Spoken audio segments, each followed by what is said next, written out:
Assalamu Walaikum. In this video, shortcut key for healing brush tool in Photoshop.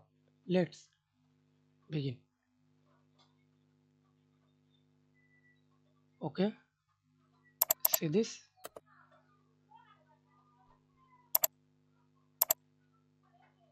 Press J. See this. Select automatically healing brush tool and sense healing brush tool option. Spot healing brush tool, patch tool, content air, move tool, red eye tool. Okay, see this. Focus here. Hold shift, press J. Again hold shift, press J. Hold shift, press J. Pass tool, content air, move tool, red eye. That's it.